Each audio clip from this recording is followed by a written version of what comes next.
All right, I want to welcome everyone back.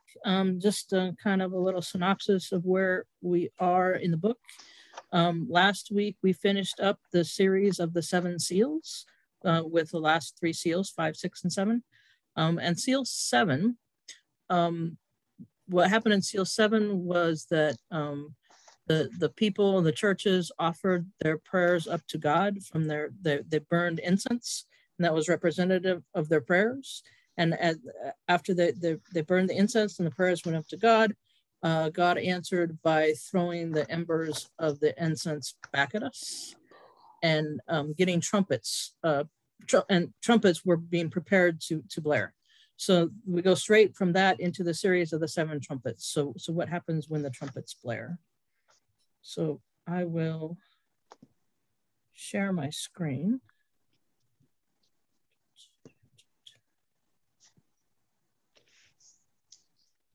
So we'll go here into the series of the 7 trumpets. So this section depicts a series of events that are heralded by trumpet blasts from God's angels. These trumpets prepare to blare at the opening of the 7th seal, when God answers our prayers by throwing the embers of our incense back at us. The scenes that are shown to us after each trumpet blares are dramatic, piercing metaphors that depict the harm that we do to one another. In the revelation to John, God isn't active in the catastrophic events that are depicted in the series of the trumpets. None of the descriptions in the trumpet series give God the action of God did the things that occur. The catastrophic events are introduced in the passive voice of these things happened. So when catastrophic events follow the sounding of trumpets, would you expect that to mean that the sounding of the trumpets caused the catastrophic events to occur, or that the trumpets were calling our attention to the fact that these catastrophes were happening? I believe that the trumpets are not causing the things to happen that happens after them. God is not doing this. The trumpets are blaring to get our attention, to call our attention to this event. And in fact, I kind of liken the heralding of trumpets in the first century to our modern day emergency broadcast system. They give that loud tone to get our attention, so that we'll listen to something that we need to know, something that's going on in the world, in our local community. You know, if there's a tornado or earthquake or something that we all need our attention drawn to. Back in the first century is when Mount Vesuvius erupted in Asia Minor, which is the audience of this book. And I could imagine that it's very likely that as the volcano was erupting, that trumpets blared to call people's attention, to bring them to the town square, where they would hear a message of the catastrophe that was about to happen and what they needed to do to prepare themselves and to keep themselves safe. So I assume that the trumpets blaring is meant to call our attention out to things that are already happening. I don't think the things that follow are caused by the trumpets. And it does not say in any of the scenes that God did this, that God did. Catastrophic things happen in the series of 7 trumpets, but none of it says God did these things. Like I say, I believe that it's God calling our attention to things that are happening here on earth. And I especially noticed that where I started with this whole book was actually from the 5th trumpet, which we'll get into next week. I just want to get through the first 4 today. But reading the 5th trumpet and the imagery in the 5th trumpet, and as I was reading that, I went, oh my goodness, I have experienced exactly this. And in fact, I can't come up with better words to describe what it is I experienced than this metaphorical language that John was using in this book. And when I realized that this was something that I recognized as a picture of things that had happened to me, I said, well, what if all of these trumpets are metaphorical images of things that are happening here in the world that God is trying to draw our attention to because God wants us to act differently in some way. So I have some questions to propose to you. If you some of the imagery in this section is actually, Tom, can I have you read for me? Do you have your Bible handy? Revelation 8, 6 through 12. And as he's reading it, can you listen for, does it say God did this, and who or what is active in these catastrophic things happen? Yeah, before I read that, I just want to say in the seminar that I just had, Hildegard, one of the things that she taught was that we are redeemed by the incarnation and awakened by the crucifixion. It's not that the cross redeemed us. We were already redeemed by the incarnation with divinity in all of creation. But the crucifixion is an awakening. The trumpet call of how, the evils that happen are not through God, but through our own making, which is having the embers come back to us in a sense. And so that goes along with, I did read your comments on it. Yeah. Okay. So Revelations 8, 6 through 12, did you say? Okay. Now the 7 angels who had the 7 trumpets made ready to blow them. The first angel blew his trumpet, and there came hail and fire mixed with blood, and they were hurled to the earth. And a third of the earth was burned up, and a third of the trees were burned up, and all green grass was burned up. The second angel blew his trumpet, and something like a great mountain burning with fire was thrown into the sea. A third of the sea became blood. A third of the living creatures in the sea died, and a third of the ships were destroyed. The third angel blew his trumpet, and a great star fell from heaven, blazing like a torch, and it fell on a third of the rivers, and on the springs of water. The name of the star is wormwood. A third of the waters became wormwood, and many died from the water because it was made bitter.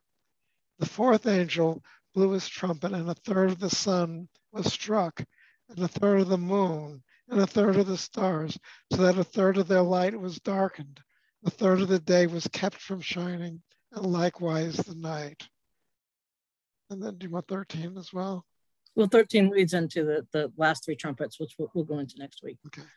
So yeah, one of the things I notice here is that a third of the world dies like 4 times, which is, but by the end of the trumpets, we've all died at least twice. But going through the imagery here, the first one was fire raining down on the earth. Have any of you been in a situation where you felt like you got burned?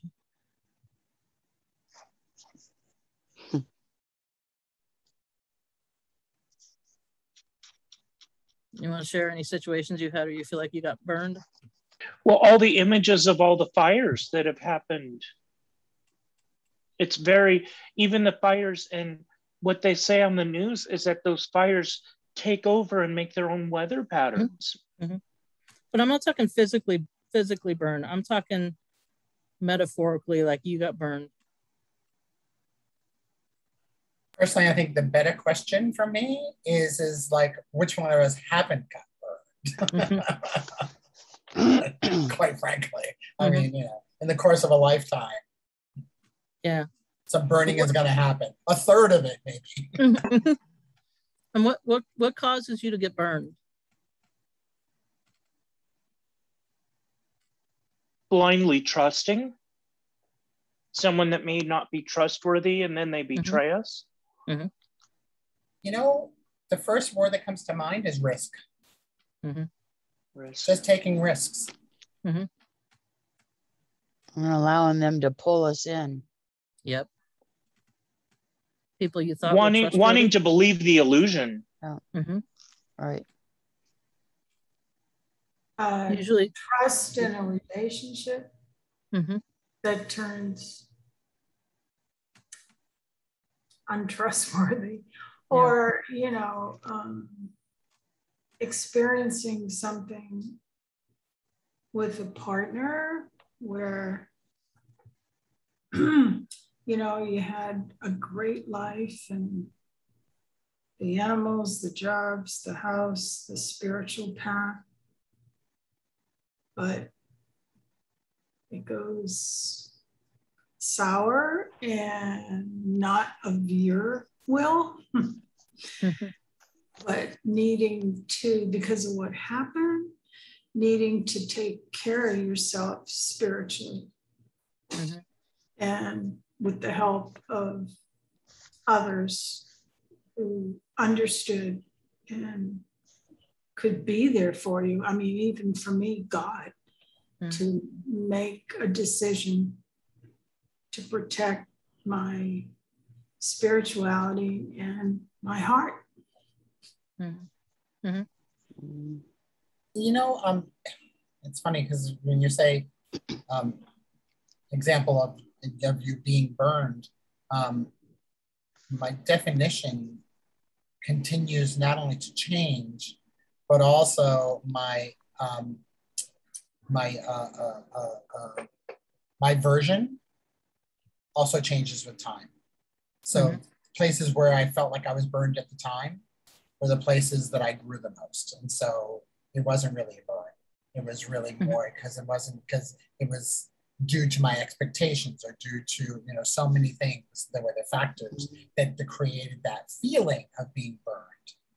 And then later on, I'm like, well, thank God that happened because I grew in this way or that way. Yeah, with me, go ahead, Tom. With me, I have images of like when I'm trying to be myself and then sort of get squashed by, you know, authorities or something like that. Like back in kindergarten, I was this exuberant child, and you know, in the Catholic school, and it wasn't even a nun; it was a lay teacher. So, no, you can't do. You have to be. It's like, and you know, and just being stifled, and you know, the wonder of like, you know, sexuality, like, oh, this is, no, you're gay. That's wrong. You know, in a sense, that's like being burned. Fire raining down on you. Yeah. I was thinking that often I feel like we're living in a world like Pinocchio, where I want to just be that innocent boy, like Tom was saying. And it seems like when I don't listen to the more wiser guidance, then there's no shortage of people that would take advantage. It seems like there are a lot of, as the Bible says, false prophets out there, or it seems like there's just no shortage of cults or people that are getting hurt or harmed. And it just seems like, you know, my culpability is I want to make sure that I go with that other thing that John Hung was saying earlier, that God protects us. And if I'm not listening, there are people that are available to lie to me or to tell me, hey, you're lesbian, you're gay, you're bi, you're trans, you're no good, or you're of the devil, or you're sinful, or just for being, or something. And it'll be like fire coming down, and I can go down a path, and that's not who I really am. That's not what my light is. Why am I listening to all those other negative voices? Why am I listening to so much politics in the last few years? And I found that when I shut off the TV a lot more, I had a lot more time to hear what God had to say to me. Not that I want to be ignorant. I'm not telling anyone what to do. I'm just saying, what was I taking in? Yeah. What was that doing to me? Yep. And the second part of that first trumpet was also hail.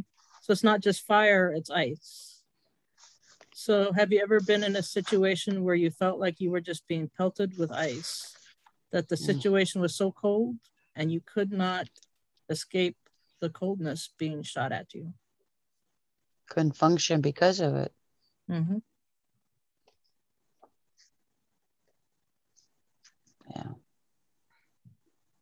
Well, those sure are the extremes, aren't they? Fire and ice. I mean, ice is often said in the popular vernacular, like like someone as cold as ice means that they don't care. There's no warmth or connection, or and that was kind of alluded to in the seals, like, hey, we don't care. We can just exploit and do whatever.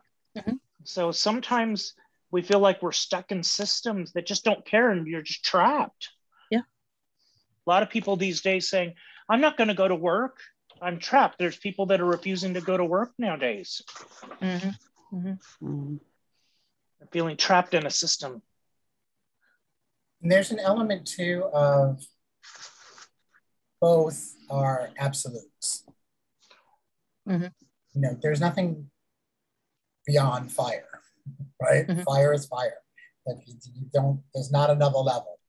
And, you know, and the same goes for the hail, right? It's, you know, it's like the absolute of rain and snow and that sort of stuff is like, you know, once it becomes a solid ice, that's the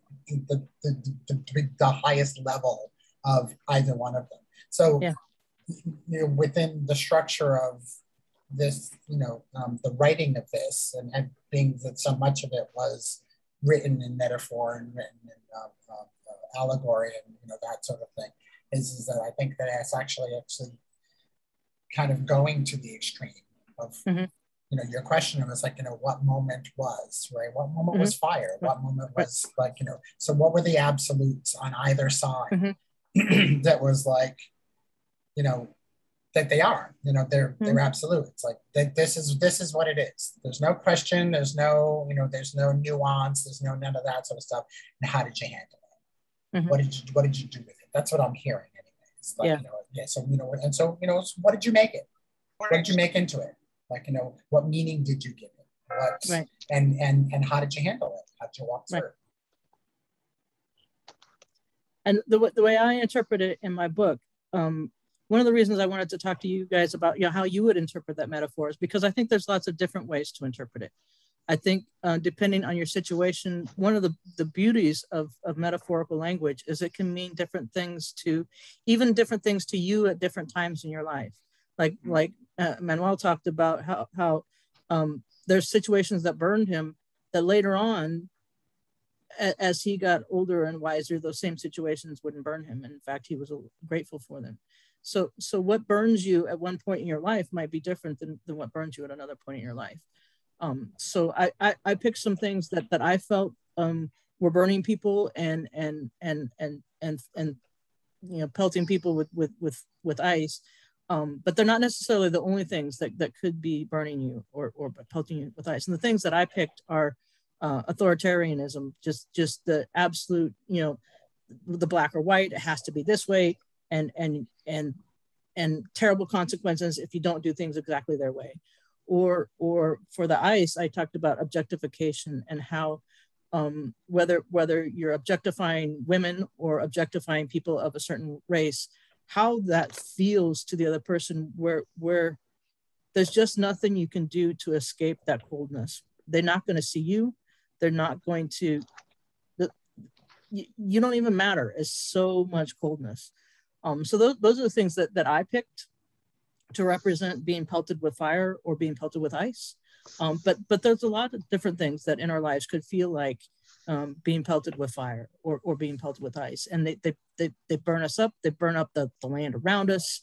The grasses were burned and the trees were burned, or I forget what all was burned in the first trumpet. So the second trumpet talked about a mountain that was on fire and fell into the sea, which to me sounds like that's a volcano, right? The mountain that goes on fire and the mountain falls into the sea. That's how volcanoes work. So, and when I saw the picture of the volcano and the lava, the mountain falling into the sea, the lava slowly moving into the sea, is you see the fire coming.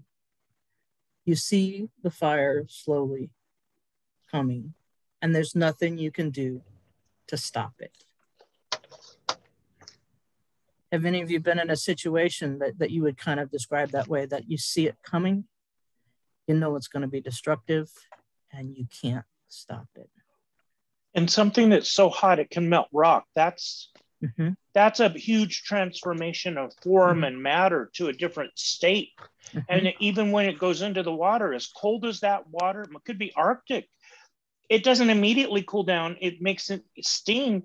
But even that, I was in Hawaii right when that volcano, it was just the day that it had lifted. And there were people leaving boats and tours, and even one of them got a little too close and got damaged. Mm-hmm. That water, as cold as it is, isn't going to cool that magma down anytime soon. Mm-hmm. It's not immediate. It takes a long time. Mm-hmm. Part of our nature, to your question, is one of my favorite sayings is, when somebody shows you who they are, believe them the first time, right? Yeah. And so it's how often, so I'll answer your question with a question about how often do we see it coming, right? And, and we still keep moving forward into it, whether it's relationships or behaviors of our own or all the rest of that sort of thing. It's like, I see the fire, I see that it's about to blow, but I'm just like standing there like, oh, I can't wait. Like the looky-loos, there's people who go like during hurricanes and go stand by the sea, on the rocks. Like, yeah, really good. That's like brilliant, right? It's kind of the same thing, especially if there's a little amour involved, right? If there's a sexual attraction or whatever it may be, it can add to that. Yeah, I see it coming, but it's not going to hurt me. It's like that big on fire isn't going to like. I'm impervious to all of that, that kind of thing. But to the end of what you're talking about all the way through is that fire and ice, and what Ed was just talking about. I was just thinking about Ron and Tom are going to Hawaii. Is that one of the most lush places on the planet was created from that fire. Right. So so on both sides, the Ice Age, every fire comes renewal. Out of the ashes, the phoenix rises. So that was the first image that I got.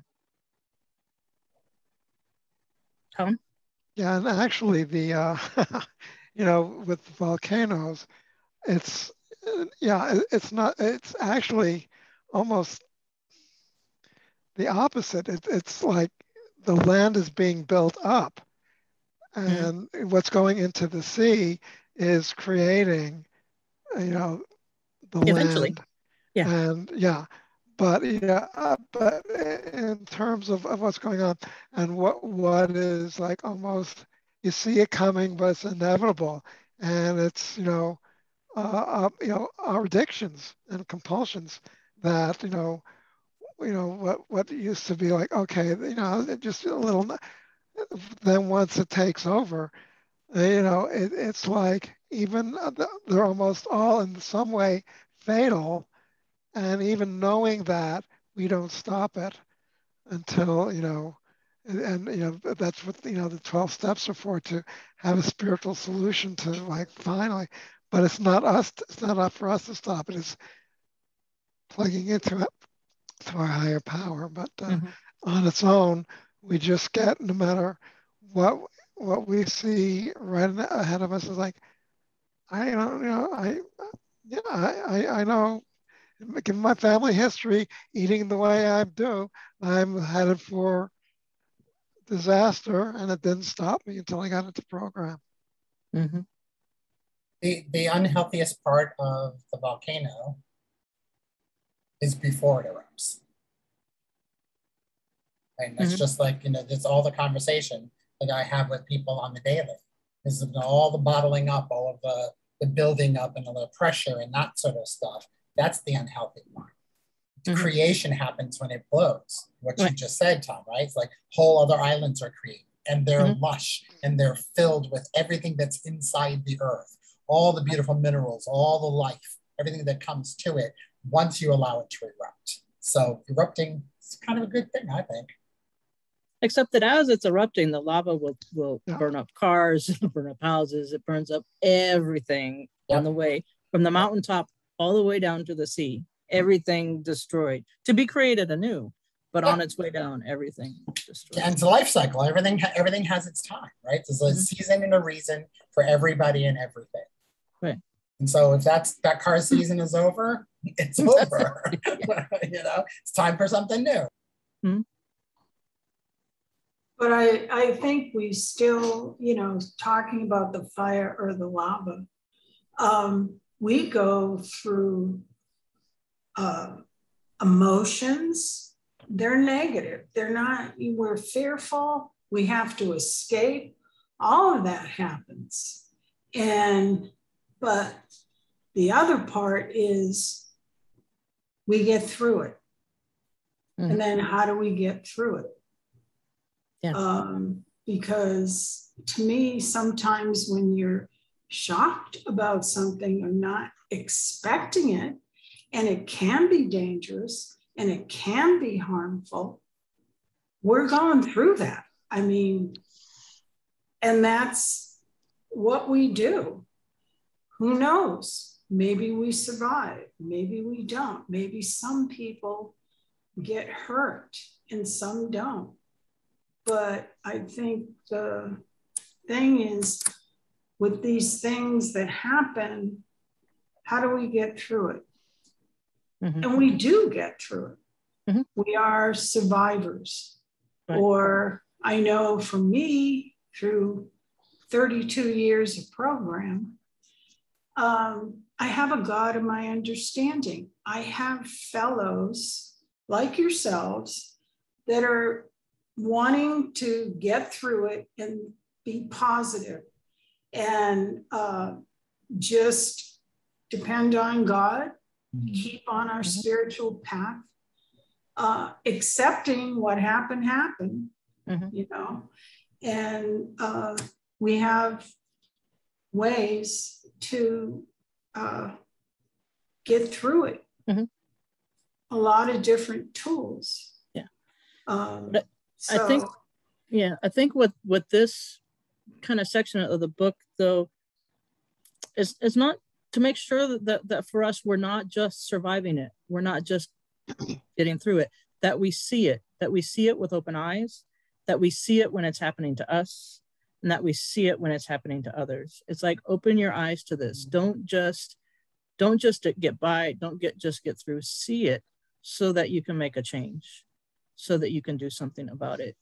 And one of the things, the thing that I related this lava flowing to, you know, as I saw this lava coming down the hill, off the top of the mountain, clear down to the sea, and destroying everything on the way, is systemic injustices, and how that they might be blowing up and exploding in one place, but the lava flows down and destroys everything around it, and you can see it coming, and you can't stop it. I faced a lot of discrimination, especially early in my career, being in a very male-dominated career, and I got to a place where I just expected it.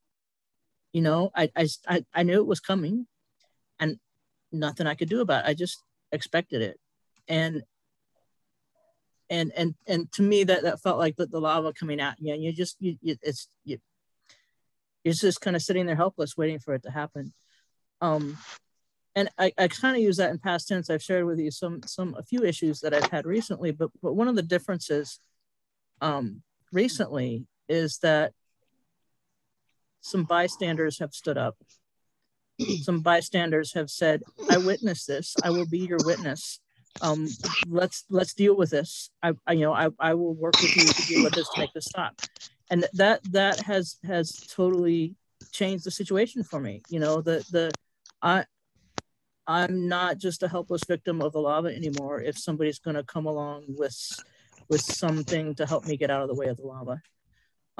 So it really helps, you know, if you see someone else burning up in the midst of the lava or suffocating in the ash, how can I mean, the entire environment they're in is unlivable.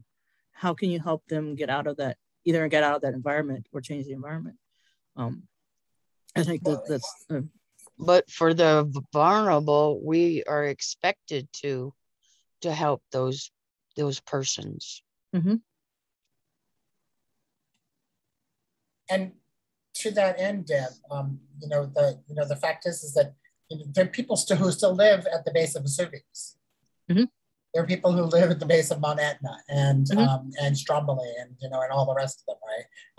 It's just that circumstances have changed that now they understand what the volcano is. They understand how lava is going to affect them, right? So now you have more choice rather than being back in the day that it was an angry God who would just blow off when he did. And if you go to see the exhibit for Vesuvius, there are people who are literally like hunkered down in ash, right? It happened so incredibly fast, and that they were like doing their regular chores or whatever. And there wasn't even enough evidence of like, okay, if we get in the boat head this direction, that sort of stuff. So over time, which just like you're saying, right? You were at the beginnings of your Vesuvius, right? You were at it's an angry God, coming at me. And then over time, the people who come after you and you pass on your knowledge, like what Rosie was talking about, and Tom too, about in 12-step, is that you pass along your experience, your strength, and your hope. You pass along what it is that you went through and how you were brought through it by a person who went through it before you. And generations pass, and then you start to know a little better of like, okay, I'm making a choice to live at the base of the volcano, and things start to rumble a little bit. I'll know to go, or I say screw it. I'm just going to sit there because I love it. If any of you have ever been at the base of a volcano, it's a beautiful thing. Some beautiful places. Yeah. Right, exactly. But like, so you take the chance. People take the chance of paying millions of dollars to live in the Hollywood Hills, and they live in houses that are on stilts in a place that have earthquakes, right? Yeah. And mudslides. Right, but you go into the house and you look out and you're like, okay, I see why they're taking the chance, right? You get this beautiful view and they're up above, like, the fray, and they can be in the middle of everything and still feel like they're in the heavens. So, it comes down to a choice, but the beauty of what you're saying is that, yeah, you know what? How wonderful that you watched over time how somebody else didn't have to suffer because you were able to go back and say, hey, by the way, if the volcano blows, you should go this path or head that way, or like hunker down in this way. Yeah. So the first two trumpets were fire and ice were pelted down, and a volcano erupted and went into the sea. Those are all descriptions that we just kind of put some feelings to, things that we have felt in our lives that kind of feel like fire shooting down, or being pelted with hail, or being threatened by a volcano, whether you're able to escape it or not able to escape it. So that we've all kind of talked about different things that we felt that felt like, what that image brings up for us. So if we go on to the third trumpet, in the third trumpet, a star falls from the sky, and wormwood, which is a really bitter herb, falls into the water. And when the wormwood falls into the water, the bitterness spreads through all the streams, through all the wells, all the streams. From this one bitter herb that fell into this one place in the water, it spreads out bitterness through all the waters. So how many have you felt a situation where it feels like the bitterness just keeps spreading, as if there's bitterness in the water?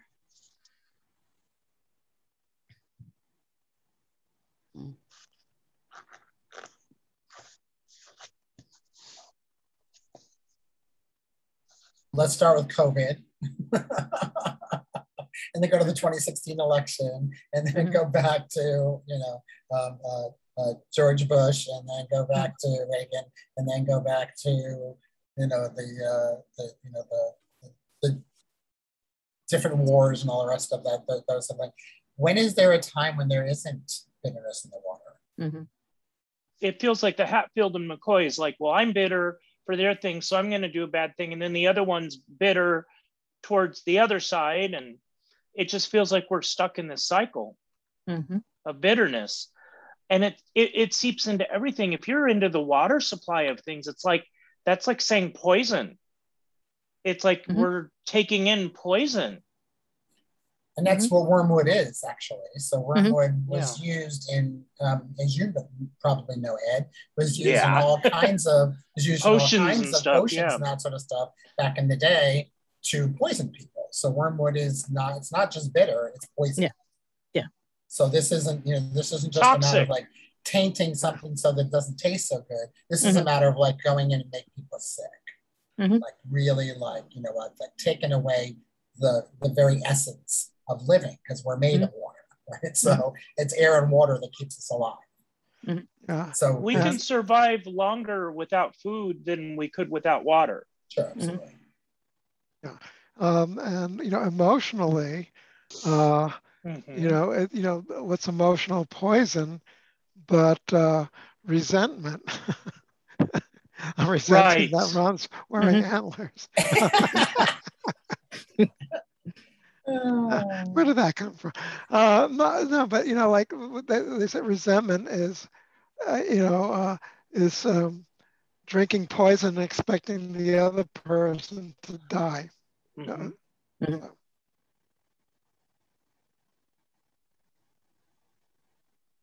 Another thing I want to mention about this third trumpet is that it says this one says it was started by a star that had fallen. And there was a lot of imagery around fallen stars in the first century. And usually a fallen star was used to represent someone who was doing God's will and stopped doing God's will. So this whole scene was started by someone who was good and on the right track and fell.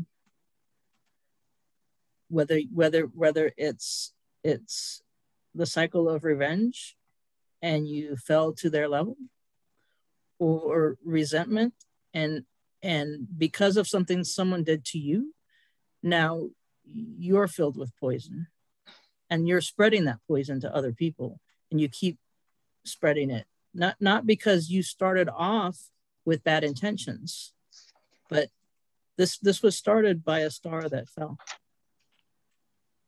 Also how Lucifer came to be. Right. He was, he was God's chosen. He was his favorite. He was, he was in favor. A messenger of light. Exactly. And then was a fallen star, right? So he's like, I mean, I've spent a long time in Hollywood. I've seen a lot of fallen stars. I can tell you that much right now. I mean, quite literally. And it's not necessarily because you did something bad. It's not necessarily, sin meaning missing the mark, right? It's just that like you didn't fit the mold, you didn't like say the right thing, you didn't follow the right person, you didn't like, accept the phone call, whatever it is. So, back all that time back there, it's kind of amazing that the symbolism keeps coming from that place of just not measuring up, just not missing the mark. And like how bitter of a pill it is, how bitter for everyone around you when you fall, when you're that falling star, that everything around you kind of feels and gets poisoned. I think it's interesting to look at the properties of fire and water too. I've got a little slightly different take, but like you use fire to purify. You in order to turn iron into steel, you first heat it up with the fire and then you shock it with the water, and it makes it hard and more permanent. When you have polluted water, you use fire to boil the water, and that turns it from a bad thing to a good thing. When you get sunburned from the fire, you can put an ice pack on it and it takes away the pain. So I just find it interesting to look at all the different properties and what it can do to and for you. I love that, Paul. And the notion that like when you talk about hail, imagine what hail must have been to the people of that time. Because there was no refrigeration. They didn't know from ice. I mean, if you lived in the Middle East, you didn't know from ice. So suddenly ice is falling from the sky, right? And you got this thing in your hand and you're like, what in the Sam hell is this? Like coming down and knocking me on the head. That must have been like so terrifying. And at the same time, a real revelation. you know, and back to like, you know, the extremes, right? Back to the absolutes. Like what could possibly at that time have like rivaled like these cold things falling from the sky? Think about it. Or from a volcano erupting, for that fact. Mm-hmm. Well, it's also interesting that the poison comes, another way of looking at the fire and ice is like when anger is not contained, it boils over and people can be very violent. And if you've ever been on the receptive side of domestic violence or someone yelling at you, or a lot of times kids are abused, even if they're not hit, they can just be in a place where people are yelling at, and that's abuse too. And someone can feel that anger and it's not contained and it's not dealt with, and we see it coming, and you know you need to deal with it. It can explode in going the opposite thing, just to be so cold. And so they're opposites of like having no feeling and just being so cutthroat and just not caring at all, to caring maybe too much, so attached, so much feeling. And that those things can boil over and then they turn to poison. It's like, well, I was the one of abuse and I was abused, so now I'm just bitter on the world, or I'm not going to have forgiveness or gratitude. I'm going to turn bitter instead of better, or I hurt, therefore I'm going to be hateful, and it continues it on. So it's like having the second one after the first one makes sense to me. It's kind of like a natural progression after the fallout of those things. It's like, oh God, after all that, now what? You know, to me, there's the second one coming after the first one. There's a kind of a divine ordering there. Absolutely, yeah. I don't think these are random events in the order he put them. No, without that. Because like, you know what, and it's also very in the moment. All of these, right? So when you listen to Christ speak and certain prophets and that sort of stuff, they're always speaking in the solution. They're not speaking in the problem. A great deal of this particular book is speaking to the problem. It's speaking in the fire, in the brimstone, in the bitterness, in that sort of stuff. Now, I don't claim to know enough about the book to know if it does culminate. I don't remember it doing so, to a solution. Like, okay, so this is how like it all gets better. But it is very like topical. It's very like in the moment. And like you said, it's, you know, it's progression, right? Fire, ice, bitterness. Like, you know, anybody who's facing these things, I'm gonna get bitter. Like I'm gonna get bitter, right? Because like I get burned. But you know, immediately, just because, you know, because of the teachings of Christ, because of the teachings of 12-step and that sort of stuff, I go right to, yeah, but what came from the fire? What came from the ice? Like, you know, how did I grow from the bitterness? That's just me, but I might be getting ahead of the reading there. So yeah, we'll get to that. We'll get to that. So the next trumpet in the series is the one where the sun is darkened and the moon is darkened and everybody's left in the dark. So what do you get from the metaphor of being kept in the dark? Shadow. You're in the Shadowlands. We often use that metaphor of being kept in the dark about something. That's a common metaphor today. Yeah, and with the absence or diminishing of light, it's almost you know, like choosing to ignore truth, sort of like what's going on with one segment of our news outlets that are purposely keeping people in the dark, and people willingly don't want to know what the truth is, because they'd rather have their feelings validated rather than, yeah, but wait a second. That's what ignorance is. It's ignoring. Right. It's not ignorance isn't being stupid. It's ignoring what can teach you something. Right.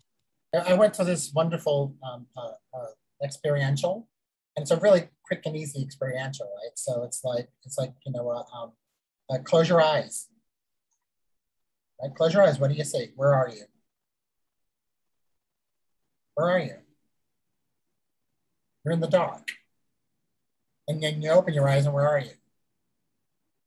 Right? You're in the light, you're in life, and all the rest of that sort of stuff. And like, you know what? A couple of you actually chose to go into the dark because I said, close your eyes. Right? And that's it. That's all of it. That's it. That's every part of life. You know, when we pray, when we meditate, and all the rest of that sort of stuff, it was suggested just earlier. Like, you know, as long as you're not driving, you know, close your eyes. Why do we close our eyes, right? Because, like, you know, the dark isn't scary. If anything, that's, you know, that's where we go to find solace when we do those kind of things. It's all an interpretation at the end of the day. Right. And it's, you know, and it's like, how are you hearing the trumpet? Right? You know, is the trumpet calling you to a place of peacefulness and meditation, or is it calling you to a place of fear and uneasiness and, like, you know, not knowing? I think it's also a place of, like, in fairy tales of where they're asleep, or it's when someone went to sleep in fairy tales, it was almost always that someone went unconscious. And sometimes it's an unconscious, sometimes deliberately, like Tom was saying, hey, I'm just going to ignore the truth I know about. I'm going to refuse to open my eyes, like you were saying, Manny. But also, it says that light can come in, but also this is a place where we're very vulnerable. Like, if you're sleeping, you're at a vulnerable place. That's why security is a big deal at home. We lock the door at night before we go to bed. We pray the God watches over us as we sleep. And you know, the kids, you know, kids prayer that we used to say as kids. And in that place, it's where, if we're not careful, you know, someone could make us a whole lot of promises that's not healthy for us. And they could say, hey, you're in the darkness over there. I have all the answers. And I've studied, like, this is what Jim Jones did. This is what the Heaven's Gate people do. This is what a lot of people that have been very destructive that ended in people drinking Kool-Aid in Guyana and literally dying in 1978 and more recently in the early 90s. I think it was 97. And, oh, I have all the answers for you. It's like, you can still be unconscious. You don't have to do any work. And this is what opens us up. It's like, someone once told me a very good definition of evil is truth twisted. It's like, and there are people that will, like, okay, I'll do a favor for you when you're in a dark place. And then people feel this intense loyalty that I will just, like, believe everything you say. Well, what if I say, go kill that person, or give those children Kool-Aid, or go do something horrible? And they feel such an allegiance. By that point, they're not thinking for themselves. They're in the darkness. They've had fire and ice pummeled on them. They're feeling that poison. They're in this dark place. There's no sun. There's no light. It's like I just want to say, this is a vulnerable place. It's a place we can choose to be conscious in those places and just to be aware. If someone's saying something that's too true to, what's that, Manny, where someone says, if it's too true, it's probably true. What is that saying? If it's too good to be true, it probably is, something like that. Right. Yes. That's it. Yes. Did I say it finally? Yeah, you know, but you know, again, it keeps coming down to conditioning. And it's something that's been conditioned in us as human beings, or as sentient beings, you know, for as long as time immemorial, right? That, like, you know, the dark is the scary place where you're vulnerable, and the light is where, you know, the sunlight of the spirit, we say in 12 step. But you know what? The sunlight can be very damaging, because the sunlight can kill you, right? The sunlight can, you know, rob you of all your nutrients and your water and all that sort of stuff. You know, the things that are creeping around at night, you know, are scary. But those things are still creeping around during the day. FYI, it's like, you know, they're all still there. So it's like, is it really any? It's just, you know, it's really, at the end of the day, how we choose to perceive it, and how we're choosing to. I do hear what you're saying, but I think this isn't just darkness in itself. This is unnatural, where the sun and the stars are right, yeah. actually so that it's not just oh well, darkness can be this the great mystery, this is like, wait, this is a natural darkness, and which, so it's a metaphor for evil entering, like bringing the bitterness, It's of our creation too. The rest of us. It's where we can't see what's around us.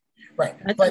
All these trumpets, I think, are trying to help us to see what's around us. And this one is have you ever seen about, a depressed person and there's all kinds of help around them and they can't see it? It's like that. But again, how much of that is, falls into judgment? Conditioning. Right? So, well, I mean, because you just said, Tom, that it's like, it's the writing is about evil. Well, so then explain to me your version of evil. Right, because everybody has a different version of it, and like how much of it is manufactured. We're evil because we're queer, so like to some people we're like the epitome of evil, right? So there's just within that, I get like from the time that it was written, but as you keep hearing people discussing it or interpreting it and that sort of stuff, it always seems to go to that place, to that dark, that dark kind of space. I don't know, maybe crazy old coot in a cave was saying something quite different, was saying like, pay attention, because like, if the dark isn't what you think it is. It's possible.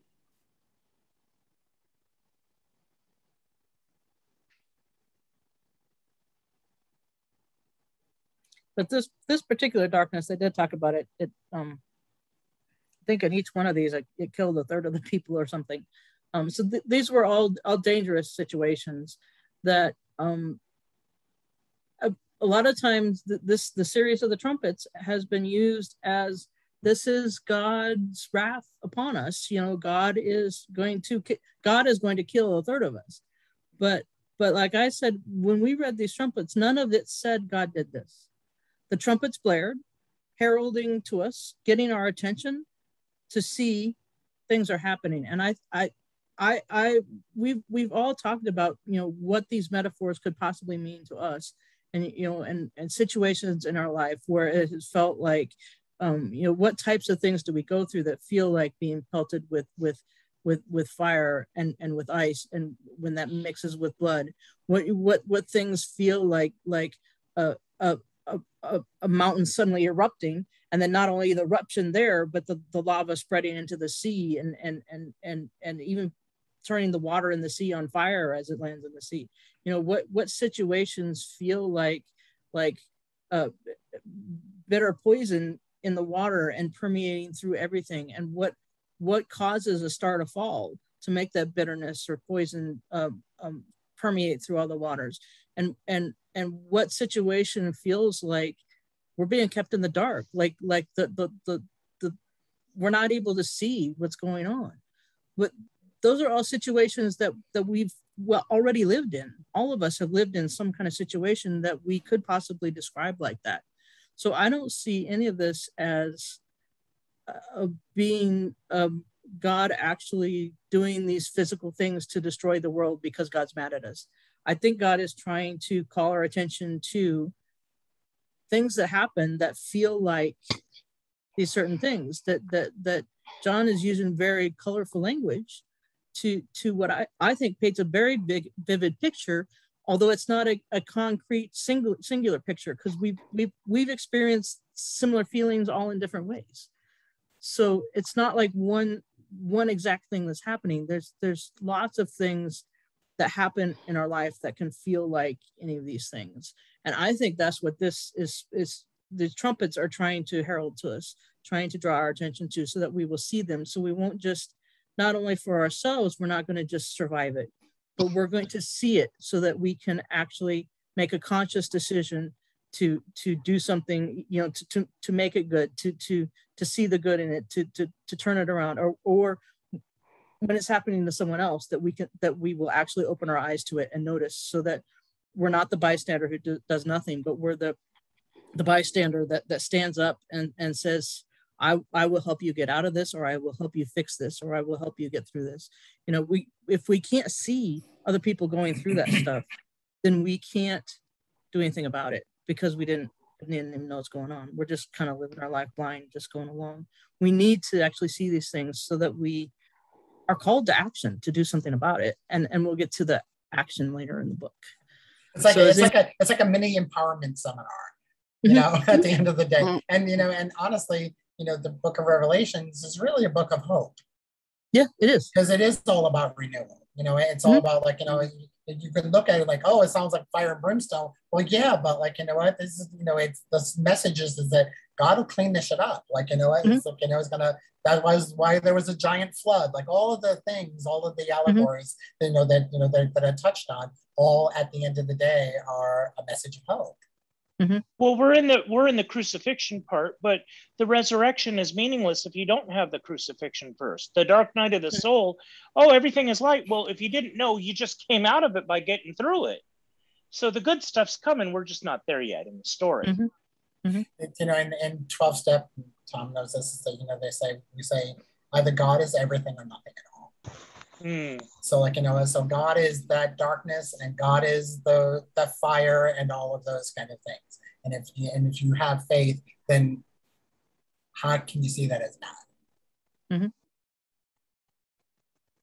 And Revelation keeps saying, put on the white robe. There you go. Yeah. Dress yourself in good deeds and love. Yeah. Nice. And at any moment, we could put on that white robe. At any moment, as Manny said a moment ago, closed our eyes, we can choose to open our eyes. We can choose not to be stuck in that. But this is just showing us what we do when we're in that state.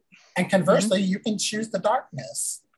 You can choose for the darkness to be a safe place. You know, it's not, the darkness doesn't have to connote something evil. You know, that's choosing consciousness. I happen to love closing my eyes for a good 8 to 10 hours, quite frankly. I'm okay with that. That darkness, I got, you know, the blackout curtains and the whole thing, right? I'm all for it. So yeah. And is there anything that that beautiful little puppy would like to say to us? He got a bath and a haircut today, so he's celebrating. He's showing off too. He's like, "Hey, look at me!" So cute. So these are the first 4 trumpets in the series of trumpets, which is one of the 3 catastrophe series in Revelation, and you can see a catastrophe happening when you read the book. Like a third of the earth dies with every single one of these first 4 trumpets. Catastrophes are happening, but it's just calling our attention to them, I believe. And next week, the trumpets get even worse. Wow, I can't wait to get here. Yeah, the last 3 trumpets are like the three woes. You know, woe to the earth because of certain things that are happening, and they're very important things to draw our attention to. So I hope you all will come back next week and we can talk about the last of the 3 trumpets and the things that we need to see, things we need to notice. Can you explain the third part? The what? That's the third, like the thirds. I don't. Like. So I've talked before about a little bit of the numerology that was very kind of sacred to the people of the time. There's a couple of different numbers. We'll see there's a whole bunch of series of 7 in the book, and 7 is used to represent completeness or holiness. 7 is everything, kind of. If it's 7 of it, there's everything. And you probably heard of the number 666. Well, that's the number 6 was a number that was appeared to be complete but fell short, or appeared to be holy but fell short. So 666 is the number of something that appears to be but falls short of the divine, and that, again, there's 3 of them. So a lot of these series of 7 then are broken up into like a series of 4 and then 3 more. 4 is a number that's used to represent the 4 corners of the earth or earthly things.